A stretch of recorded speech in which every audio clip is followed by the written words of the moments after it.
ರೈತ ಬಾಂಧವರೇ, ಕೋಳಿ ಕೃಷಿನಲ್ಲಿ ನೀವು ಲಾಭವನ್ನ ಪಡ್ಕೊಳ್ಬೇಕಾ? ಒಂದನೇದ್ದು ಅಬ್ಸರ್ವೇಷನ್, ಎರಡನೇದ್ದು ಆಹಾರ ಪದ್ಧತಿ, ಮೂರನೇದ್ದು ನಾವು ಕೊಡುವಂತ ಒಂದು ಫ್ರೀ ಟ್ರೈನಿಂಗ್ ಅನ್ನ ನೀವು ಪಡ್ಕೊಳ್ಳಿ. 5-10 ಸಾವಿರ ಉಳ್ಸಕ್ಕೆ ನಾವು ಬೇರೆ ಕಡೆ ಹೋಗಿ ಕೆಲಸ ಮಾಡೋದಿನ ಇದ್ದೂರಲ್ಲೇ ನಾವು ಕೋಳಿ ಕೃಷಿಯನ್ನ ಮಾಡಿ ಆರಾಮಾಗಿ ಅದಕ್ಕಿಂತ ಚೆನ್ನಾಗಿ ಲಾಭ ಮಾಡ್ಕೋಬಹುದು. ಕೋಳಿ ಸಾಕಾಣಿಕೆ ಬಗ್ಗೆ ನಿಮ್ಗೆ ಆಸಕ್ತಿ ಇದೆಯಾ? ನಿಮ್ಗೆ ಮಾಹಿತಿ ಇಲ್ವಾ? ಹುಬ್ಳಿಗೆ ಬನ್ನಿ, ನಾವು ಫ್ರೀ ಆಗಿ ಟ್ರೈನಿಂಗ್ ಅನ್ನ ಕೊಡ್ತಾ ಇದೀವಿ. ಸರ್, ಕೋಳಿ ಸಾಕಾಣಿಕೆ ಮಾಡ್ಲಿಕ್ಕೆ ಮರಿಗಳು ಬೇಕಾ? ನಾವೇ ಕೊಡ್ತೀವಿ. ನಿಮ್ಗೆ ಮಾರ್ಕೆಟಿಂಗ್ ವ್ಯವಸ್ಥೆ ಬೇಕಾ? ಅದನ್ನು ಸಹ ನಾವು ಒದಗಿಸ್ಕೊಡ್ತಾ ಇದೀವಿ. ಸರ್, ಸೊನಾಲಿ ನಾಟಿ ಕೇವಲ 4-5 ತಿಂಗಳಿಗೆ ನಿಮ್ಗೆ ಮಾರ್ಕೆಟಿಂಗ್ ಬರುತ್ತೆ, ಕೈಗೆ ಬರುತ್ತೆ. ಮೊಟ್ಟೆ ಮತ್ತು ಮಾಂಸೋತ್ಪಾದನೆಗೆ ಒಳ್ಳೆ ತಳಿ ಅಂತ ಹೇಳ್ಬೋದು ಸರ್. ನಮ್ಮ ಫಾರ್ಮ್ ಅಂದ್ಬಿಟ್ಟು ತಬಕೋದನಹಳ್ಳಿ, ಕಲಗಟ್ಟಿಗಿ, ವೀರಾಪುರ, ಬುಡ್ರಸಿಂಗಿ ಮತ್ತೆ ಅರಳಿಕಟ್ಟೆ 7 ಫಾರ್ಮ್ ಅನ್ನ ನಾವು ಮಾಡ್ಕೊಂಡಿದೀವಿ ಸರ್. ಸುಮಾರು 9 ವರ್ಷದಿಂದ ನಾವು ಕೋಳಿ ಕೃಷಿಯನ್ನ ಮಾಡ್ಕೊಂಡ್ ಬಂದಿದೀವಿ. ಹೊರಗಡೆ ಎಲ್ಲೋ ಒಂದ್ ಕಡೆ ಕೆಲ್ಸಕ್ಕೆ ಹೋದ್ರೆ 20-25 ಸಾವಿರ ಸಂಬಳ ಬರುತ್ತೆ. 8-9 ಅವರ್ ಕೆಲಸ ಮಾಡ್ಬೇಕು. ಆರಾಮಾಗಿ ಒಬ್ಬ ವ್ಯಕ್ತಿ ನೀವು 5,000 ಕೋಳಿ ಒಳಗೂ ಆರಾಮಾಗಿ ಸಾಕ್ಬೋದು ಸರ್. 8 ಅವರ್ ನೀವು ಕೆಲಸ ಮಾಡಿ 30,000 ಸಂಬಳ ತೆಗಿತಿರ್ತೀರ. ಓಕೆ, ಕೋಳಿ ಕೃಷಿನಲ್ಲಿ ಬರೀ 2-3 ಅವರ್ ಕೆಲಸ ಮಾಡಿದ್ರೆ, ಮಾಹಿತಿ ತಿಳ್ಕೊಂಡು ನೀಟಾಗಿ ಕೆಲಸ ಮಾಡಿದ್ರೆ ನೀವು ಆರಾಮಾಗಿ 30-40 ಸಾವಿರ ಗಳಿಸಬಹುದು ಸರ್. ಸೊ ನೀವು ಯಾವ್ದನ್ನ ಚೂಸ್ ಮಾಡ್ತೀರಾ? ಬೇರೆ ಎಲ್ಲದಕ್ಕೂ ಕಂಪೇರ್ ಮಾಡಿದ್ರೆ ಕೆಲಸ ಕಮ್ಮಿ.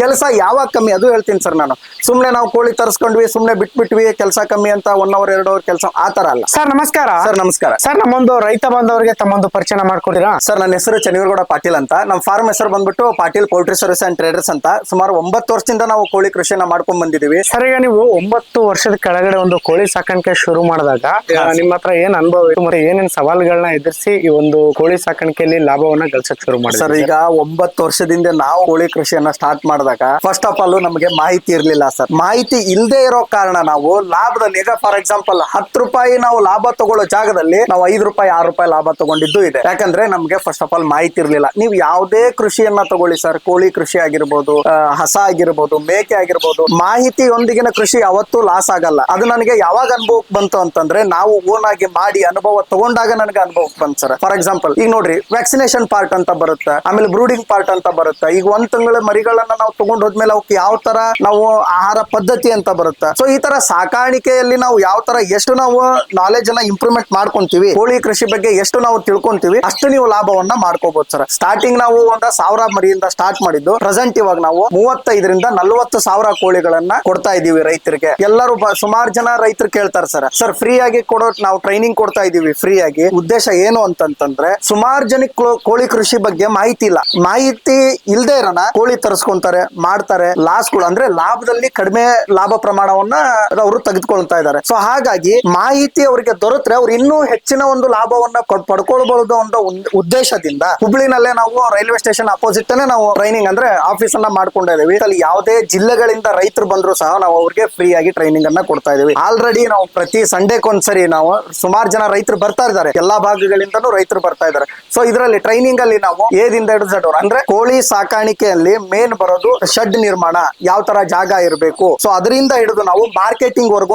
ವ್ಯಾಕ್ಸಿನೇಷನ್ ಪಾರ್ಟ್ ಆಗಿರ್ಬೋದು, ಬೆಳವಣಿಗೆ ಪಾರ್ಟ್ ಆಗಿರ್ಬೋದು, ಆಹಾರ ಪದ್ಧತಿ ಆಗಿರ್ಬೋದು, ಕಾಲಕ್ಕೆ ಅವಕ್ಕೆ ಏನು ನಾವು ಕೊಡಬೇಕು, ಮನೆ ಮದ್ದುಗಳನ್ನಾಗಿರ್ಬೋದು, ರೋಗಗಳನ್ನ ನಾವು ಯಾವ ತರ ಕಂಡಿಡೋದಾಗಿರ್ಬೋದು. ಸೊ ಅದು ಇಂಪಾರ್ಟೆಂಟ್ ರೋಲ್ ಇದೆ. ಸೊ ಹಾಗಾಗಿ ಕೋಳಿ ಕೃಷಿ ಬಗ್ಗೆ ಅವ್ರಿಗೆ ಏನು ಐಡಿಯಾ ಇಲ್ಲದೆ ಇರೋರ್ಗೂ ಸಹ ನಾವು ಪೂರ್ತಿ ಮಾಹಿತಿಯನ್ನ ಕೊಡ್ತಾ ಇದೀವಿ ಸರ್. ಈಗ ಕೃಷಿಯಲ್ಲಿ ಸಾಕಷ್ಟು ಉಪಕಸಬುಗಳಿದ್ರು ಸಹ ನೀವು ಕೋಳಿ ಕೃಷಿನೇ ಮಾಡೋದಕ್ಕೆ ಕಾರಣ ಸರ್? ಸರ್, ಕೋಳಿ ಕೃಷಿನೇ ಮಾಡೋದಕ್ಕೆ ಕಾರಣ ಏನಪ್ಪಾ ಅಂತಂದ್ರೆ, ಫಾರ್ ಎಕ್ಸಾಂಪಲ್ ನೀವು ಬೇರೆ ಕಡೆ ಎಲ್ಲೋ ಒಂದು ಕಂಪ್ನಿ ಕೆಲಸಕ್ಕೆ ಹೋಗ್ತಾ ಇರ್ತೀರ. ಓಕೆ, 8 ಅವರ್ ನೀವು ಕೆಲಸ ಮಾಡಿ 30,000 ಸಂಬಳ ತೆಗಿತಿರ್ತೀರ. ಓಕೆ, ಕೋಳಿ ಕೃಷಿನಲ್ಲಿ ಬರೀ 2-3 ಅವರ್ ಕೆಲಸ ಮಾಡಿದ್ರೆ, ಮಾಹಿತಿ ತಿಳ್ಕೊಂಡು ನೀಟಾಗಿ ಕೆಲಸ ಮಾಡಿದ್ರೆ ನೀವು ಆರಾಮಾಗಿ 30-40 ಸಾವಿರ ಗಳಿಸಬಹುದು ಸರ್. ಸೊ ನೀವು ಯಾವ್ದನ್ನ ಚೂಸ್ ಮಾಡ್ತೀರಾ? ಬೇರೆ ಎಲ್ಲದಕ್ಕೂ ಕಂಪೇರ್ ಮಾಡಿದ್ರೆ ಕೆಲಸ ಕಮ್ಮಿ. ಕೆಲಸ ಯಾವಾಗ ಕಮ್ಮಿ ಅದು ಹೇಳ್ತೀನಿ ಸರ್. ನಾನು ಸುಮ್ನೆ ನಾವು ಕೋಳಿ ತರಿಸ್ಕೊಂಡ್ವಿ, ಸುಮ್ನೆ ಬಿಟ್ಬಿಟ್ವಿ, ಕೆಲಸ ಕಮ್ಮಿ ಅಂತ 1 ಅವರ್ 2 ಅವರ್ ಕೆಲಸ ಆತರ ಅಲ್ಲ ಸರ್. ನಾಲೆಜ್ ಇರ್ಬೇಕು ಇದ್ರ ಬಗ್ಗೆ. ಓಕೆ, ಪೂರ್ತಿ ಮಾಹಿತಿಯೊಂದಿಗೆ ನೀವು ಮಾಡಿದಾಗ ಇದು 1 ಅವರ್ 2 ಅವರ್ ಕೆಲಸ ಅಷ್ಟೇ ಸರ್ ಇದು. ಸೊ ಹೀಗಾಗಿ ಅತಿ ಹೆಚ್ಚು ಲಾಭದಾಯಕವನ್ನು ತಂದು ಕೊಡುವಂತ ಕೃಷಿ ಆಗಿದೆ ಸರ್. ಕೋಳಿ ಕೃಷಿಯಲ್ಲಿ ಯಾವ ತಳಿಯ ಒಂದು ಕೋಳಿಗಳನ್ನ ನಾವು ಆಯ್ಕೆ ಮಾಡಬೇಕು ಮತ್ತೆ ನಿಮ್ಮ ಹತ್ರ ಯಾವ ತಳಿಯ ಕೋಳಿಗಳು ಸಿಗುತ್ತೆ ಸರ್? ಓಕೆ ಸರ್, ಕೋಳಿನಲ್ಲಿ ನಿಮ್ಗೆ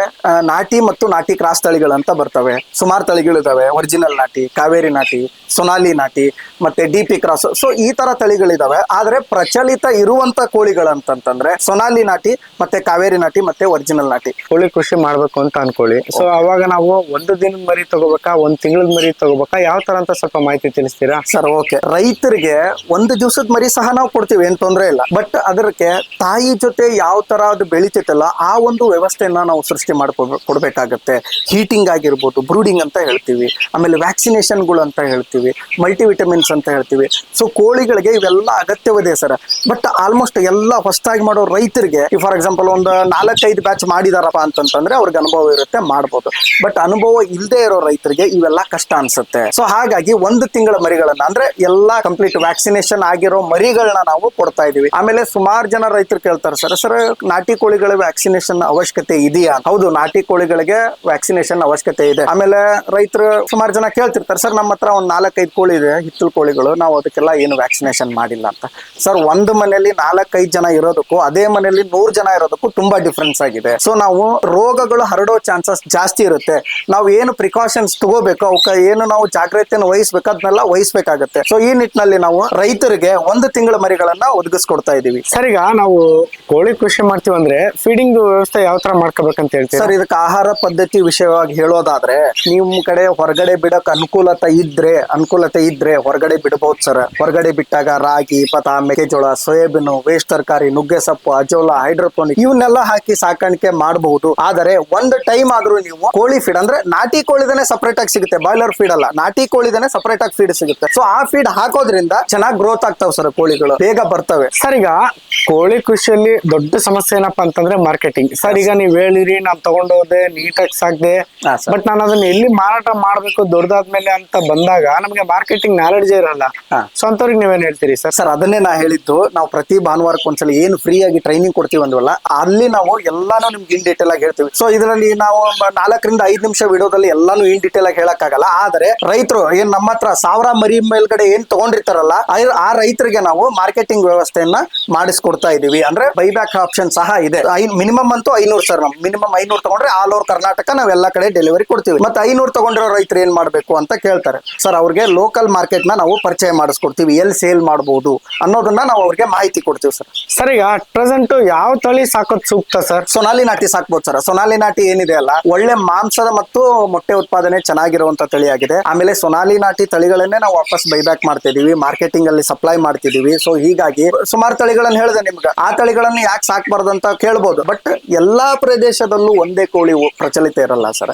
ಕೆಲವೊಂದು ಪ್ರದೇಶದಲ್ಲಿ ಒರಿಜಿನಲ್ ನಾಟಿ ಓಡುತ್ತೆ, ಕೆಲವೊಂದು ಪ್ರದೇಶದಲ್ಲಿ ಕಾವೇರಿ ನಾಟಿ ಓಡುತ್ತೆ, ಕೆಲವೊಂದು ಪ್ರದೇಶದಲ್ಲಿ ಸೊನಾಲಿ ನಾಟಿ ಓಡುತ್ತೆ. ಬಟ್ ನನ್ನ ಪರ್ಟಿಕ್ಯುಲರ್ ಆಗಿ ಸರ್, ನೀವು ಬೈಬ್ಯಾಕ್ ಮಾಡೋದು ಯಾವ್ದು ಅಂತ ಕೇಳಿದ್ರೆ, ನಾನು ಸೊನಾಲಿ ನಾಟಿಯನ್ನ ಬೈಬ್ಯಾಕ್ ಮಾಡುವಂತ ವ್ಯವಸ್ಥೆಯನ್ನ ಮಾಡ್ಕೊಂಡಿದೀವಿ. ಅಂದ್ರೆ ಮಾರ್ಕೆಟಿಂಗ್ ಚೆನ್ನಾಗಿದೆ ಕೋಳಿದು, ಸೊನಾಲಿ ನಾಟಿದು. ಸೊ ಹೀಗಾಗಿ ನಾವು ರೈತರಿಗೆ ಸೊನಾಲಿ ನಾಟಿಯನ್ನ ಕೊಡ್ತಾ ಇದೀವಿ, ಸೊನಾಲಿ ನಾಟಿನ ವಾಪಸ್ ಬೈಬ್ಯಾಕ್ ಮಾಡ್ತಾ ಇದೀವಿ. ಸರ್, ಈ ಕೋಳಿ ಕೃಷಿನ ಯಾರ್ಯಾರು ಮಾಡ್ಬೋದು ಸರ್? ಸರ್, ಯುವಕರು ಮಾಡ್ಬೋದು, ರೈತ ಮಹಿಳೆಯರು ಮಾಡ್ಬೋದು, ರಿಟೈರ್ಮೆಂಟ್ ಪರ್ಸನ್ಸ್ ಮಾಡ್ಬೋದು. ಯಾಕಪ್ಪ ಅಂತಂದ್ರೆ ಕೆಲಸ ಕಮ್ಮಿ ಸರ್. ಇದು ಕೇವಲ ಬೆಳಿಗ್ಗೆ 1 ಅವರ್, ಸಂಜೆ 1 ಅವರ್ ಕೆಲಸ ಮಾಡಿದ್ರೆ, ನೀಟಾಗಿ ಅಬ್ಸರ್ವೇಷನ್ ಮಾಡ್ಕೊಂಡು ಹೋದ್ರೆ ಇದು ಒಳ್ಳೆ ಕೃಷಿ ಸರ್. ಆಕ್ಚುಲಿ ಲೇಬರ್ ನ ಕರ್ಕೊಂಡ್ ಬಂದು ಕೆಲಸ ಮಾಡಿಸುವಂತ ಅವಶ್ಯಕತೆನೇ ಇಲ್ಲ. ಇದರಲ್ಲಿ ನೀವು ಆರಾಮಾಗಿ ಒಬ್ಬ ವ್ಯಕ್ತಿ ನೀವು 5,000 ಕೋಳಿ ಒಳಗೂ ಆರಾಮಾಗಿ ಸಾಕ್ಬೋದು ಸರ್, ವಿತೌಟ್ ಲೇಬರ್ ಇಲ್ದೇನೆ, ವರ್ಕರ್ ಇಲ್ದೇನೆ ನೀವು ಈ ಕೃಷಿಯನ್ನ ಮಾಡಬಹುದು.